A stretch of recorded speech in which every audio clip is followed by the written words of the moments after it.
ऐसे ऐसे लाल, ऐसे ऐसे हमारे देश के नौजवान शहीद हो गए और आज अपना नाम इतिहास के पन्नों में स्वर्ण अक्षरों में लिखा करके चले गए। तो उन वीरों को सत सत प्रणाम है और बिरहा के माध्यम से हम आप लोगों के बीच में पेश कर रहे हैं। हमें पूर्ण आशा न विश्वास है कि बिरहा आप लोगों के बीच में जाई तो जरूर पसंद आई। चलो लाल।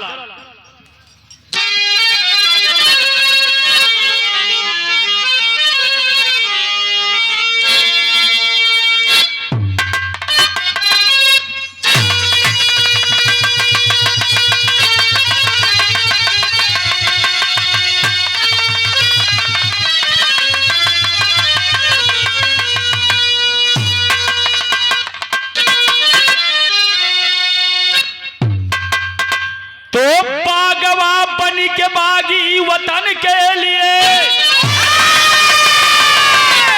क्रांतिकारी बिगुल को बजा ही दिया। जिसको मरने की है रंजो गम ही नहीं, शोला बन करके आगी लगा ही दिया। नौजवानों की वह नौजवानी नहीं, अरे तो याद पानी जिसने लगाया नहीं। कभी श्री राम भारत के शेरे झुकाया नहीं।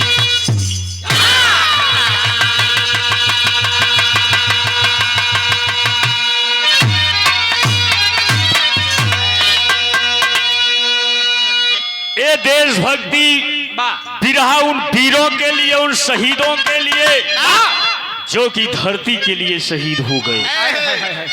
गौर करेंगे, प्रमाण मिलता है जब जब इस धरती पे अत्याचार हुआ है, इस धरती को बचाने के लिए कोई न कोई वीर नाहर पैदा हुआ है। ऐसे ही वीरों की गाथा इतिहास के पन्नों में लिखी गई है। बिरहा में ये थे बड़ा मिजाजी कव्वाली का टुकड़ा लगल लाल उन वीरों के लिए।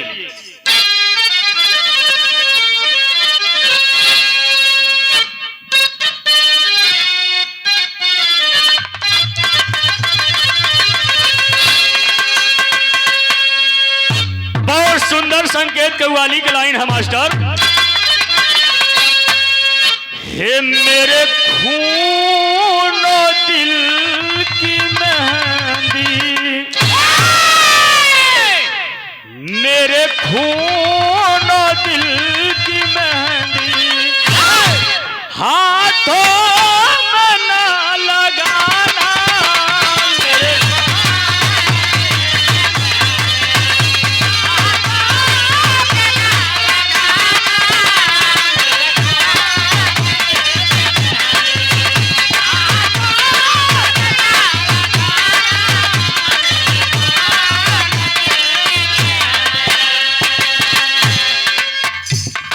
तो मेरे खून दिल की मेहंदी,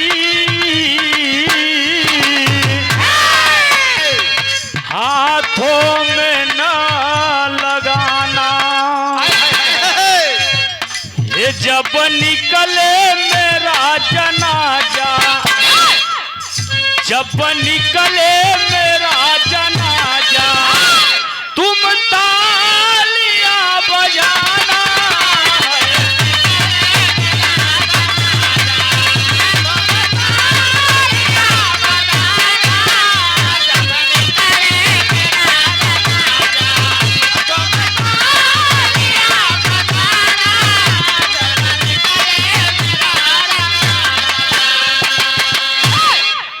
बाबू उन वीरों के लिए लिखा गया जो कि धरती के लिए शहीद हो गए। बड़ी अच्छी लाइन मिलल लाल, कैसे?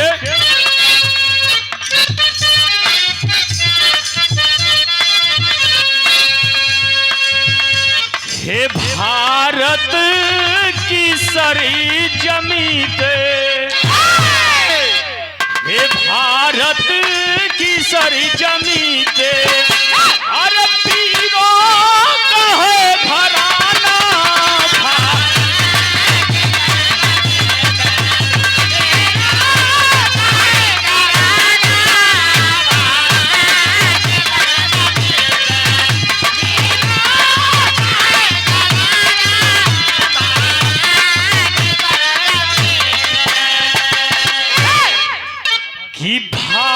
भारत की सरी जमी पे और वीरों का है घराना।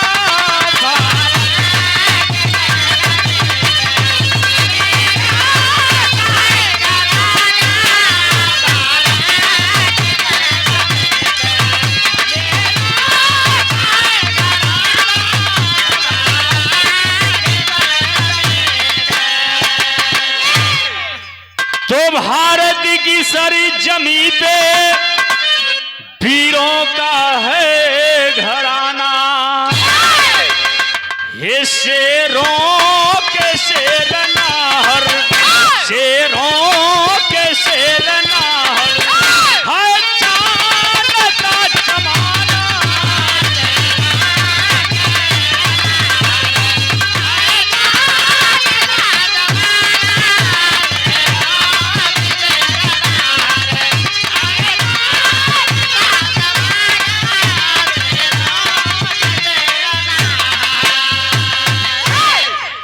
हिंदुस्तान की धरती, भारतवर्ष की धरती वीरों की धरती है। घटना है कहाँ का? बात उस समय की है जिस समय हमारा देश अंग्रेजों के अधीन था, गुलामी की जंजीरों में भारतवर्ष जकड़ा हुआ था। उसी समय की यह घटना है। कहानी है कहाँ का, घटना है कहाँ का? यही से कहानी का शुरुआत है। नजम के लाइन में कहना है लाल,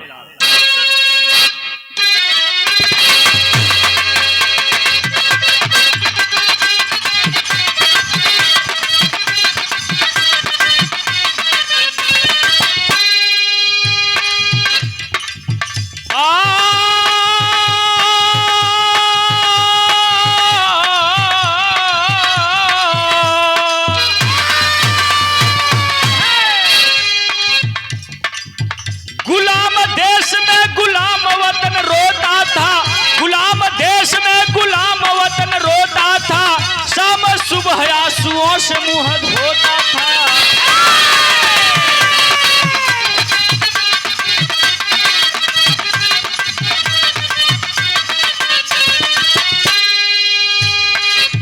अनाथ हो के कहीं सी शक्ति आजादी थी, अनाथ हो के कहीं सी शक्ति आजादी थी। शहीदों के लहू की हो रही हुमादी थी।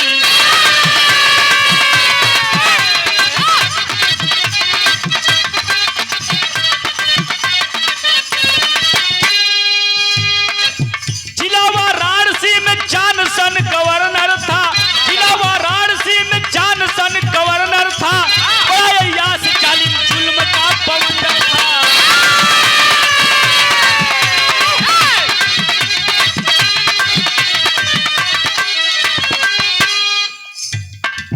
दशहरा पर्व आया, लोगों में उल्लास रहा। 1923 में क्वार का सुमास रहा। सजी वाराणसी थी नटकटैया बेला में, कमीना गवर्नर आया था उसी मेला में।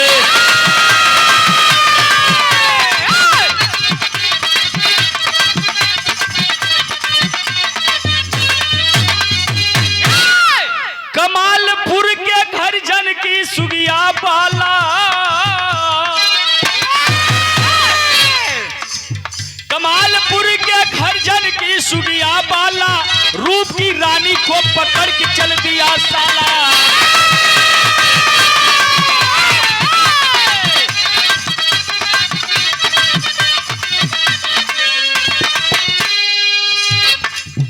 वीर बजरंगी यादव गांव का निवासी था, वीर बजरंगी यादव गांव का निवासी था। जवानी की उमंग मारा खींच के लाठी था।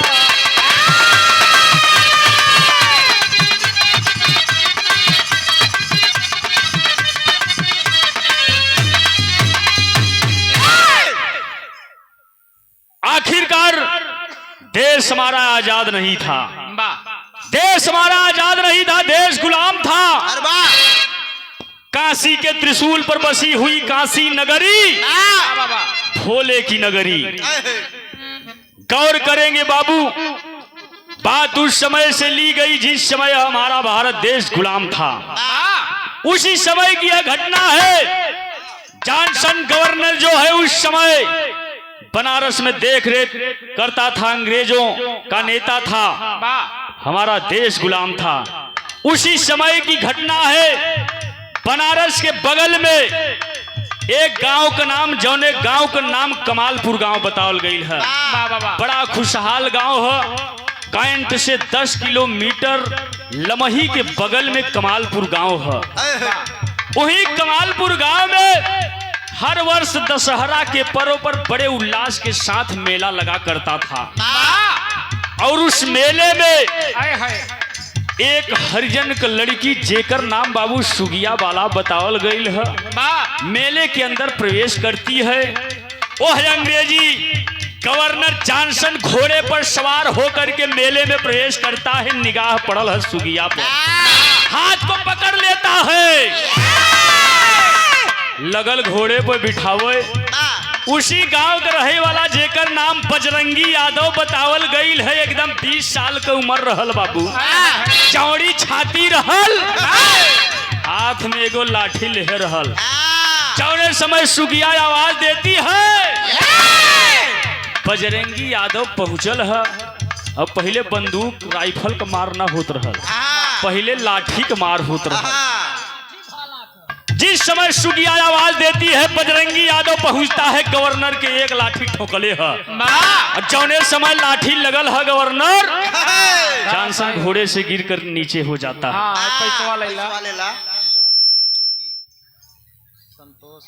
बजरंगी यादव का लाठी लगल है, वो जॉनसन घोड़े से नीचे गिरता है। और जब गिरल तो थूथून लगल रगड़े। सुगिया का हाथ छूटल है। और जब सुगिया का हाथ छूटल मास्टर, तो बड़ी सुघर बड़ी मिजाजी गीत हमारे प्रयागराज धरती के गीत है। एक गीत बड़ी बरियार लगल, कैसे?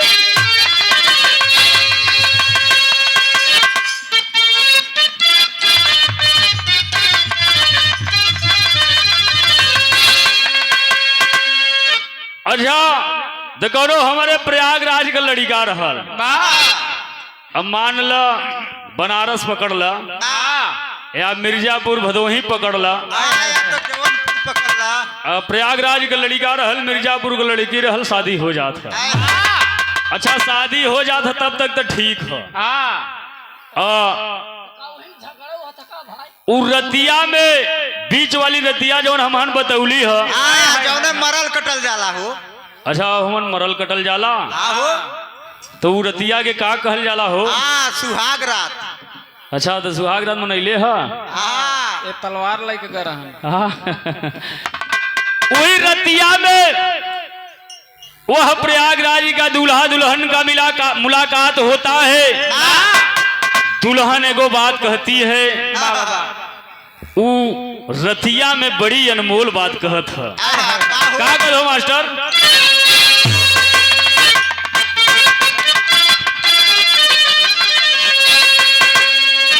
दिखाव रजऊ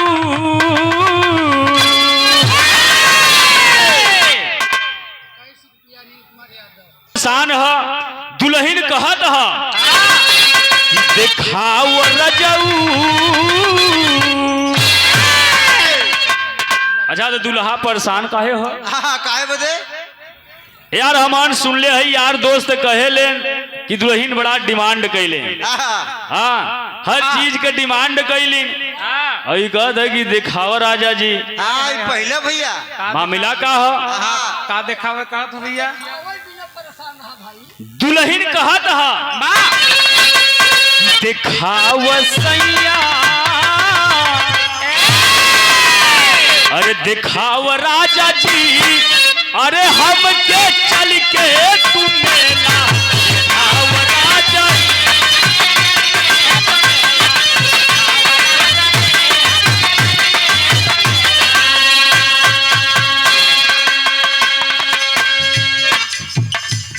पत्नी अपने पति से कहती है कि हमें धन दौलत सोना चांदी महल अटारी न चाहिए राजा। हाँ चाहिए का? अरे हमान सुन ले है प्रयागराज बड़ा मशहूर है। गंगा जमुना सरस्वती बड़ा संगम, तीनों नदियों का मेल, महाकुंभ लगेला। जब सुबह होई तो ले चल के हमार संगम घुमा दहा, बाकी हम कुछ चाहिए वही ना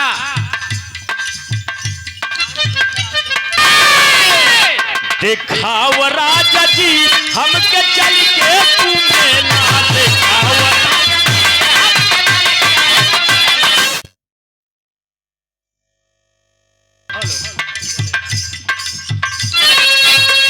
लेकिन जिस समय बजरंगी यादव का लाठी लगल है, सुगिया का हाथ छूटल तो भइल का बिरहा पे गौर करेंगे। आगल सुगिया भागल सुगिया अगिया मेला में लागल भगल।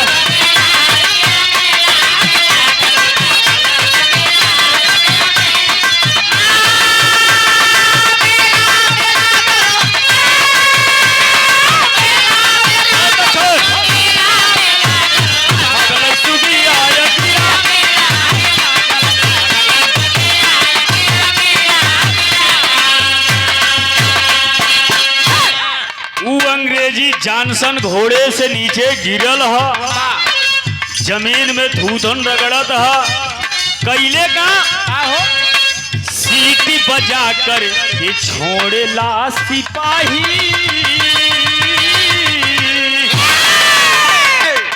सीटी बजा कर ये छोड़ेला सिपाही, मेलवा के अंदर मचावेला तबाही।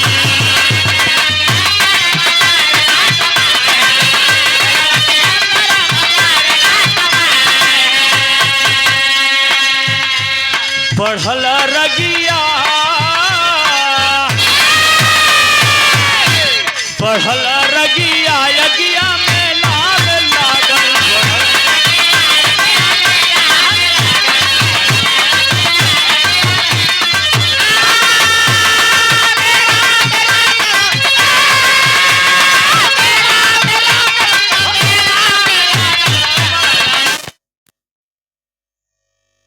हेलो आखिरकार सुगिया का हाथ छूटल, बजरंगी का लाठी लगल, सुगिया का हाथ छूटल, सुगिया घर पहुंचल है। लेकिन बजरंगी यादव उस समय अंग्रेजी शासन, अंग्रेजी सत्ता, अंग्रेजी प्रशासन, बजरंगी यादव पकड़ा जाता है, अंग्रेजों के हाथ लग जाता है। यही बनारस के धरती काशी के त्रिशूल पर बसी हुई काशी नगरी बजरंगी यादव पकड़ाइल है। और जब बजरंगी यादव पकड़ाइल तो वो अंग्रेजी पापी कैले न का बिरहा में एक लाइन गीत बदल गई लाल।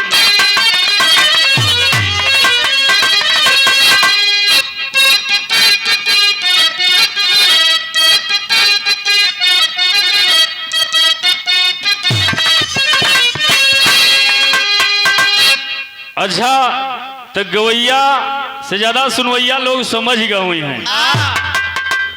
कौनो एगो मन चला लड़का और मन चलन लड़की से कौनो चट्टी चौराहे पे मुलाकात हो गई और दोनों फराड रहले, लड़को फराड रहा लड़कियों फराड रहा। यानी वो चट्टी चौराहे पे लड़की से लड़का के मुलाकात हो जाता, लड़कवा कहता कि हे ज्योति जी कहत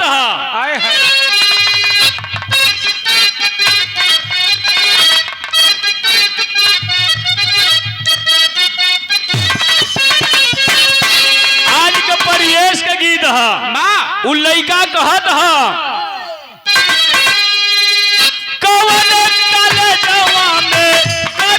पढ़ाई हो जा ले लुकी न ओढ़ानी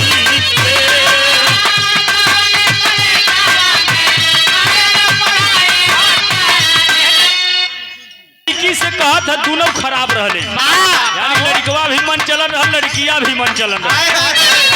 कहत पढ़ाई हो जा ले लुकी न ओढ़ानी।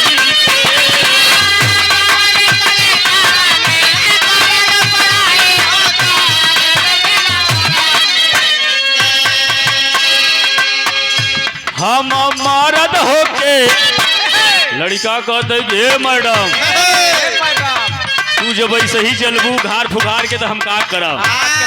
मर्द कहत है, लड़का कहत है हम मर्द होके इतना लजाई हो जा ले लू बिना ओढ़ानी के।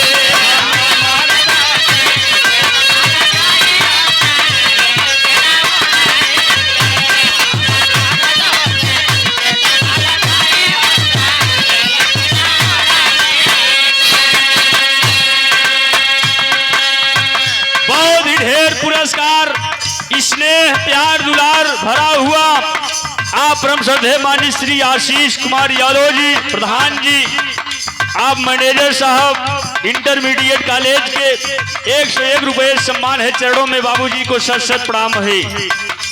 आखिरकार बजरंगी यादव अंग्रेजों के हाथ लगल है, वो अंग्रेजी पापी पकड़ के बजरंगी यादव के साथ कैलिन हकालाल कहना है।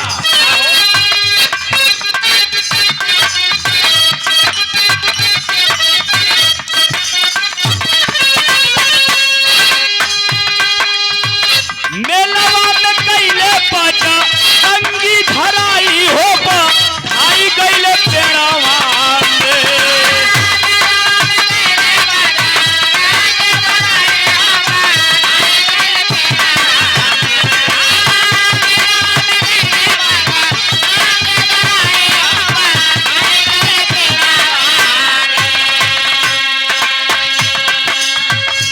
उल्टा कई के पापी पहले लटकाई हो भाई गैले पेड़ा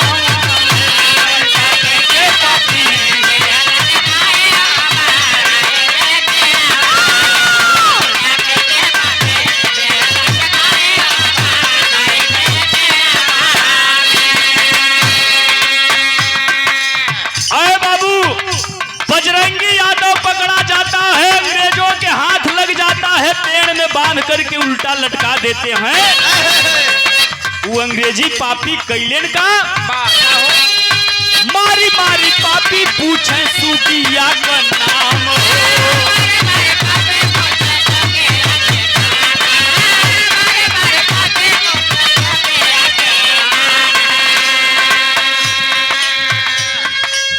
पापी पूछे सूफिया का नाम हो।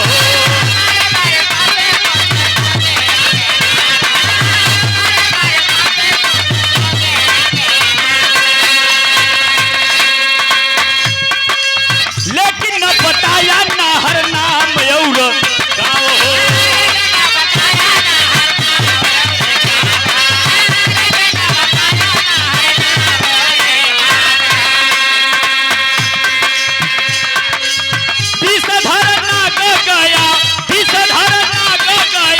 खून में नहाई हो भाई गैले पेड़वा।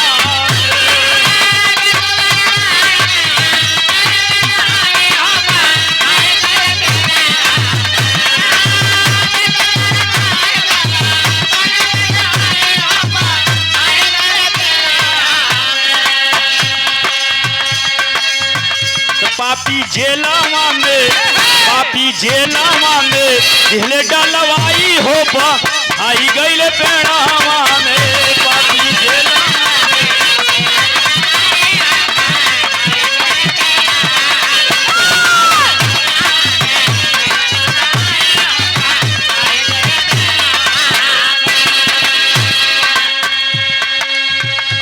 वो अंग्रेजी पापी जॉनसन के आदेश पे बजरंगी यादव को वही बनारस के जेल में बंद करवा देता है।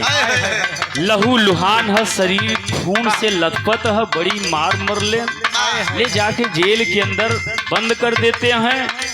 इधर जौने सुगिया के कारण बजरंगी मराइल है, जेल में गयल है, सुगिया मन में विचार करत है कि कौनो धर्म का भाई आज हमारा आबरू बचावे खातिर सलाखों के पीछे है। तू सुगिया घर पर अपने मन में विचार करत है, विचार का कैले है, गीत बदल गई।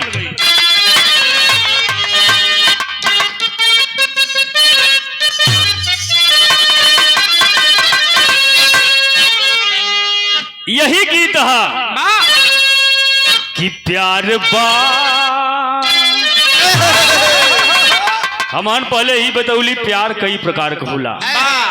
माई बाबू के प्यार, आय हाय हाय, भाई भौजाई के प्यार, साड़ू सड़वनी के प्यार, हमार गायिका जी के प्यार। प्यार अजीब होता है, लेकिन प्यार पाक होना चाहिए। प्यार पाक होना चाहिए, नापाक नहीं होना चाहिए। प्यार में सच्चाई होनी चाहिए। प्यार पाक होना चाहिए, नापाक नहीं। आय हाय हाय, इसलिए कवि ने लिखा,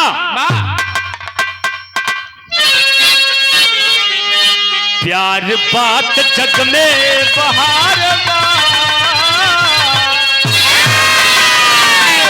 हे प्यार बात जग में बहार बा, ओ बहार बा, अरे प्यार बिना जिंदगी बेकार बा।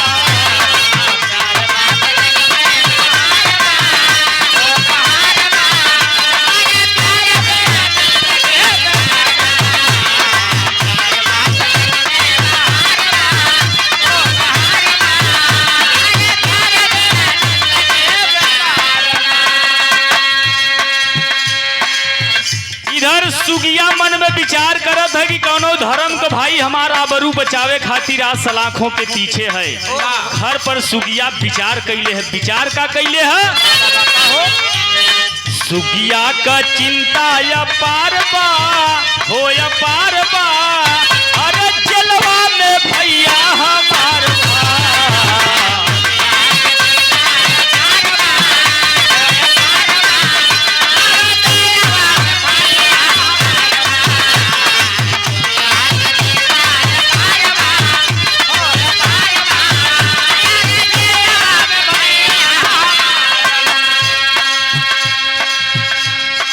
हे धर्म क भाई बाटे यादव क ललनवा,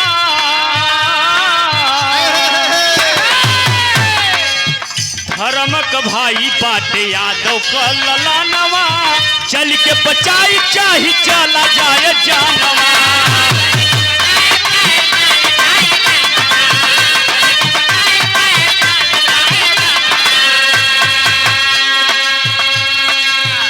अरे जेलवा के पहुंचता मझारबा, हो मझारबा, अरे जेलवा में भैया हमारबा।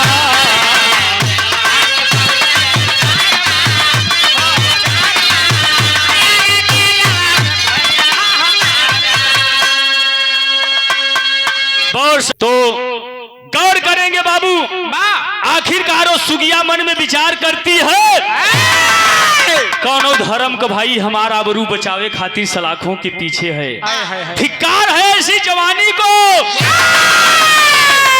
उस सुगिया वाला मन में विचार कैले है, आखिर विचार कई के घरवा से चलत है जेल के पास कि चल करके मैं अपने धर्म के भाई बजरंगी यादव को छुड़वाऊंगी।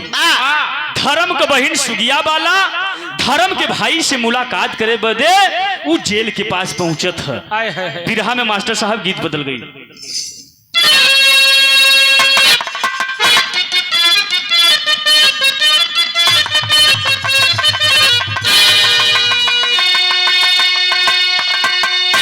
बहुत बढ़िया, बड़ी पुरान गीत, क्या बात है। संतोष भैया जब हम जोली छोट रहे थी, गीतिया काफी तो हल्का मचौले रहा। छोट लड़का गाँव जब हम विद्यालय जाई और पिठिया पे झोला लटकाई के, और जब विद्यालय से 3 बजे जब हम वापसी हुई तो गीतिया के 2-4 साथी जब होल जाए तो गीतिया के गाई। उस समय उस जमाने में ये गीत काफी तो हल्का मचौले, 20 साल पहले। कैसे?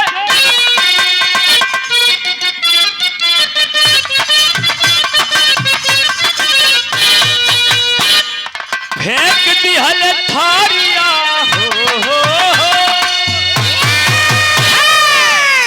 फेंक दिहल थारिया, पला मगैल झारिया, पहुँच लेकिन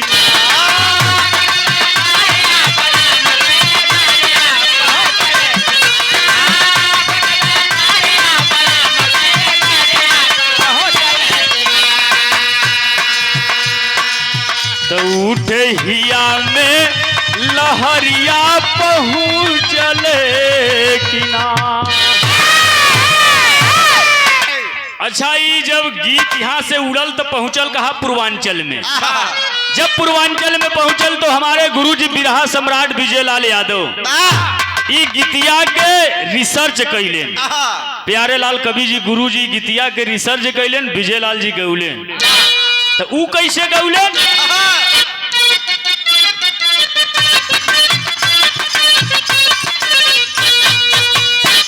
हे साल भर से साल तोहर हो।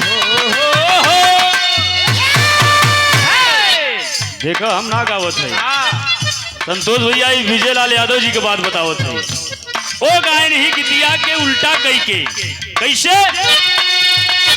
हे साल भर से साल तोहर देह भइली तू ना एगो चुम्मा दई दना।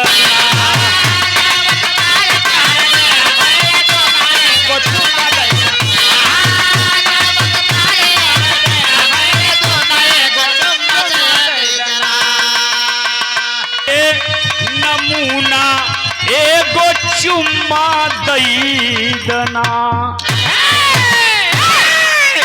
हम ही न गाइला, विजयलाल के बात बताओ थे, हम बड़ा साहित्यिक गवैया है। बहुत ही सम्मानित पुरस्कार। और ये गीतिया धीरे धीरे पूर्वांचल से पहुंचल कहा बक्सर बिहार। शहनशाहों के शहनशाह ओम प्रकाश ये गीतिया के गौलेन। ऊ कैसे गौले?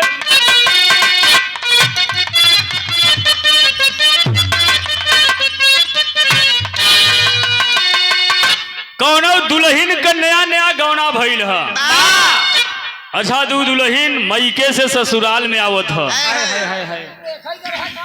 हाँ, लेकिन गौर करेंगे आज जमाना जो है, लोग कहते हैं जमाना खराब है।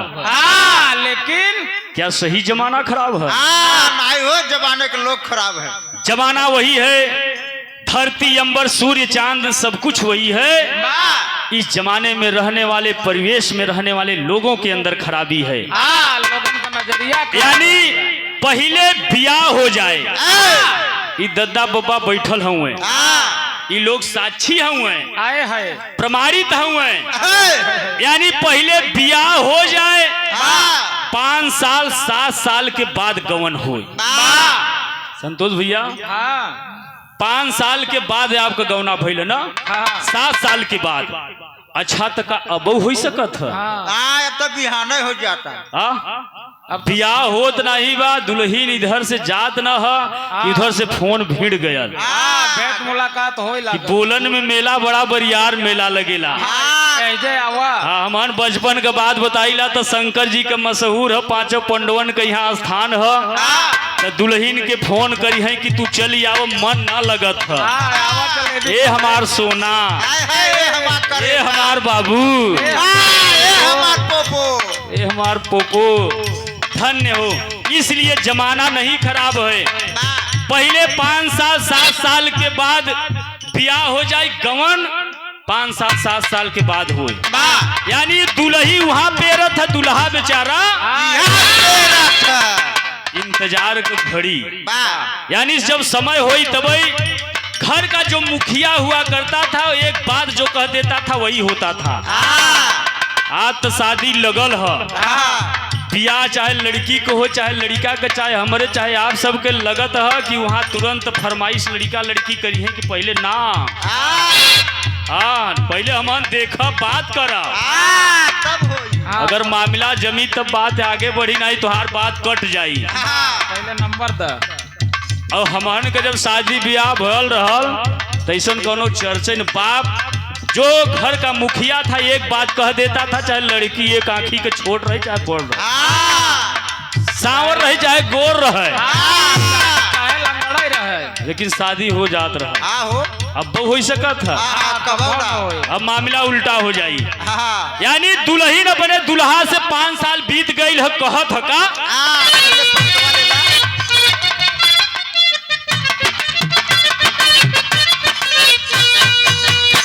बहुत सम्मानित पुरस्कार आप परम श्रद्धेय श्री मुन्नन यादव जी शहीदी की पावन धरती से, ऐतिहासिक धरती से 101 रुपए का सम्मान है। और बहुत ही सम्मान स्नेह प्यार दुलार जिनके द्वार पे यह कार्यक्रम हुआ है, आप बड़े भाई परम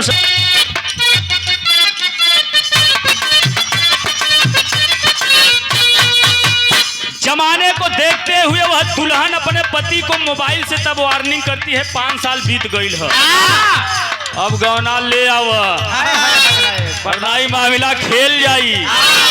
बर्दाश्त होता। आज अभी मोबाइल का जमाना है, नेट का जमाना है, मामला उल्टा सीधा हो जाई। बर्दाश्त फाटा। दुल्हन अपने दुल्हा से कहत का चढ़ते कहन मतैया हो चढ़ते कहन मतैया ले अइला कवनवा हमरे साध लागत।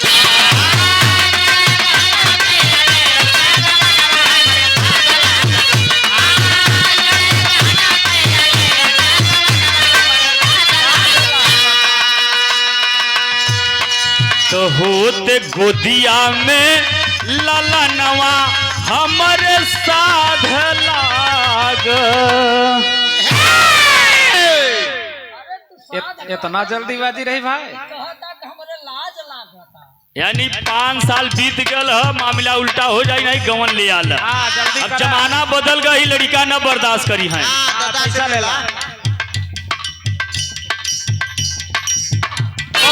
फागुन के महीना में अच्छा तो 2-3 थे महीना बड़ा खास होले। सावन के महीना मेहरारून खाती होमन तमाम त्योहार आवेला, गलत आप लोग मत समझिए।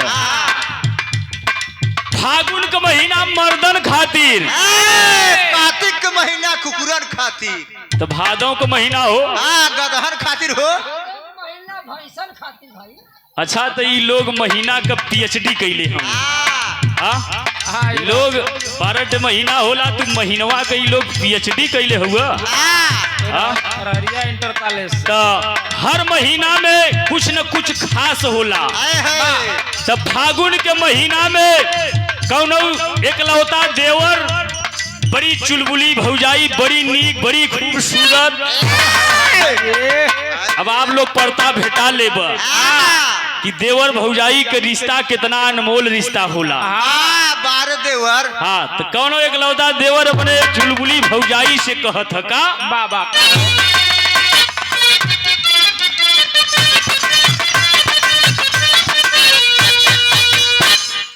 मट के लुखोस के हो मट के लुखोस के कमरिया में चाभी ये भाभी।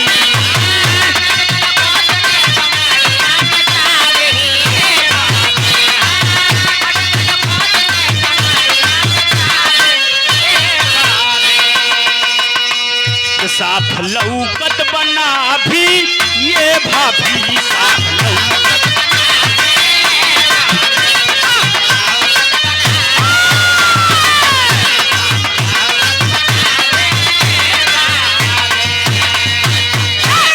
धुन तर्ज गीत होला मौज मस्ती के लिए, जैसे पूरी पर चटनी होला। अच्छा, जैसे फिल्म आप लोग देखेला, चाहे हिंदी हो या भोजपुरी हो, बिचवा में प्रचार आवेला। देखले होगा। अच्छा, तू प्रचार आवत कहत रहा, कौने चीजी के प्रचार आवत रहा?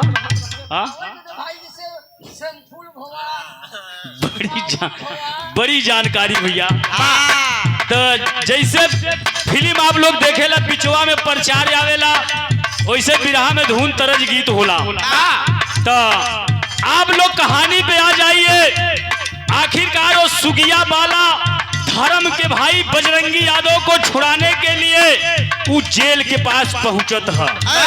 जेल के पास जब पहुंचत हूँ तो अंग्रेजी जेलर बैठल है। अंग्रेजी जेलर के सामने पहुंचकर वो सुगिया आवाज देती है। क्या आवाज देती है?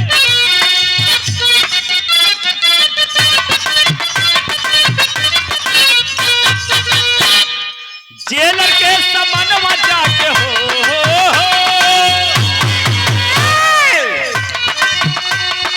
जेलर के समनवा जाके बोलली भवनिया जवनिया का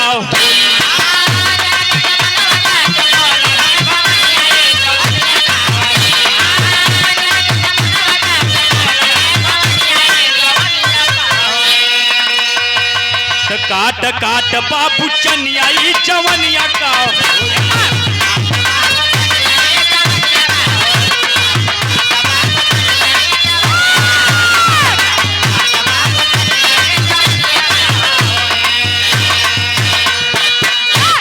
वह सुगिया बाला धर्म के भाई बजरंगी यादव से मिले बदे वो अंग्रेजी जेलर पापी से कहले हा कि पहले बजरंगी से करब मुलाकात हो, पहले बजरंगी से करब मुलाकात हो, बदला में तोहरे साथ सूत सारी रात।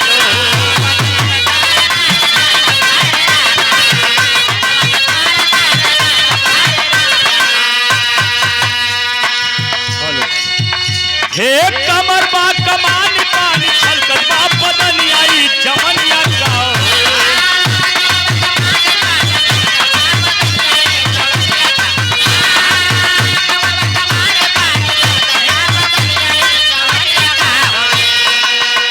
काट काट बाबू चनिया ई जवनिया का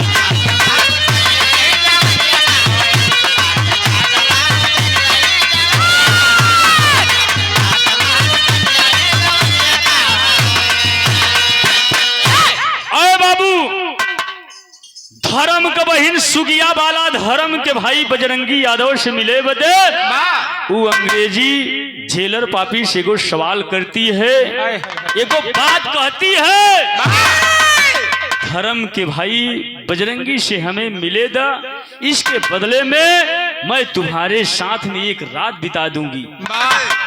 जौने समय अंग्रेजी जेलर पापी बात के सुन ले हा, जाओ जाओ जेल का गेट खोल देता है।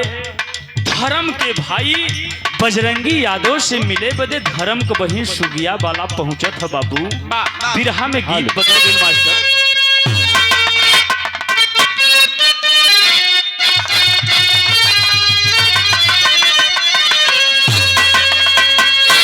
बहुत सुंदर संकेत भैरवी गीत भोरहरी के बेला में जौने समय माझी अपने नैया के गंगा जी में जब पतवार में ले जात है, सुबह सुबह का बेला है, गंगा मैया से एगो प्रार्थना करत है, एगो बात कहत है का तो के चढ़ई पई मैया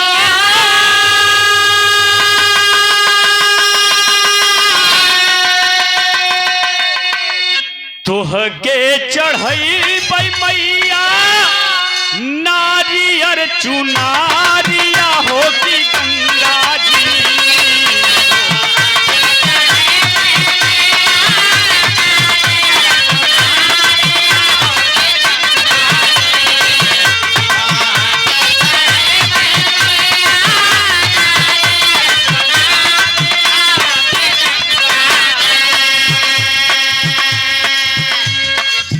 बोझल नैया कैदा हमारा उपारवा होती गंगा जी।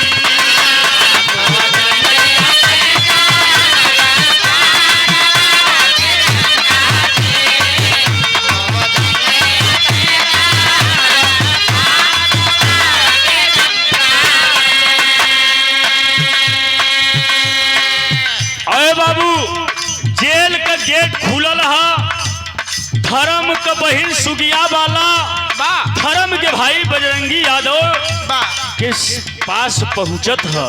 कैसे पैरक के अंदर जाके बोलली भवानिया हो चरनिया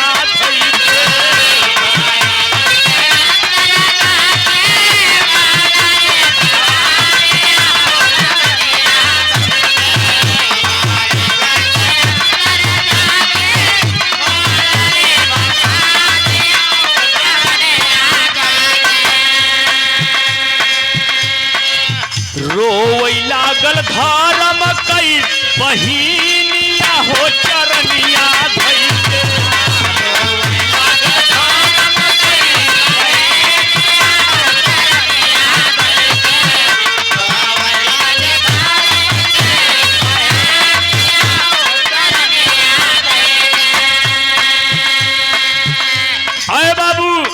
हमारा देश आजाद नहीं है, हमारा देश अंग्रेजों के गुलाम है।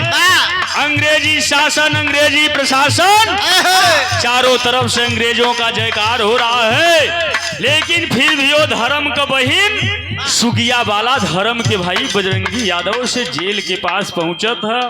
पाँव के छू के कहत भैया, ए भैया तू आज हमारे कारण सलाखों के पीछे है भैया, आखिर ऐसा क्यों किया आपने? कहे अरे बहन, एक भारतवर्ष के नाते एक भाई का धर्म होता है कि एक अबला के ऊपर अगर अत्याचार होता रहे तो एक भाई का कर्तव्य बनता है कि बहन का रक्षा करे। कोई बात नहीं है, धर्म का बहन मनले है, धर्म का बहन धर्म के भाई के अचरा के फाड़ के वही जेलिया में राखी पहनावत। कैसे? भारी के अचरवा राखी बांधली बहिनिया,